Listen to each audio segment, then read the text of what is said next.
Madhu sir వాళ్ళ wife వచ్చింది అని అంటారు. అంతేనా కాదా? సో మా పిల్లల వాళ్ళ స్కూల్కి వెళ్తే ఏమంటారండి? అద్వైత ఆదిత్య వాళ్ళ మదర్ వచ్చిందని అంటారు.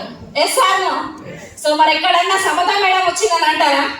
కానీ ఈ రోజు మన ప్రపంచం మొత్తం ఏమంటారండి? సమతా మేడం, మధు సార్ వాళ్ళు వచ్చిరని అంటారు. ఇంకా నాకు చెప్పండి, ఇంతకు మించిన గొప్ప రికగ్నిషన్ ఎక్కడన్నా దొరికిద్దా? సో లాస్ట్ ఒక మాట నేను చెప్తాను లీడర్స్, ఎవ్రీడే అందరం కూడా భగవంతుడికి మొక్కుతాం. Yes or no? సో ప్రతిరోజు దేవుడికి ఏమైనా మొక్కుతాం? నేను బాగుండాలి, నా పిల్లలు బాగుండాలి, నా హస్బెండ్ బాగుండాలి, మంచి ఇన్కమ్ రావాలి అని మొక్కుతాం. నిజంగా నేను చెప్తున్నా, ఎవ్రీడే మీరు మొక్కినా మొక్కకపోయినా భగవంతుడు ఖచ్చితంగా చూస్తాడు.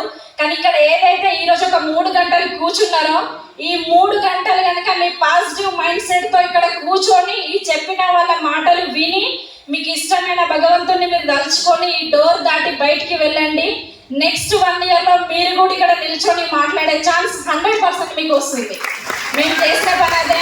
ఈ బిజినెస్ నుంచి నేను బ్రతుకుతా బాగుండో అని వచ్చిన.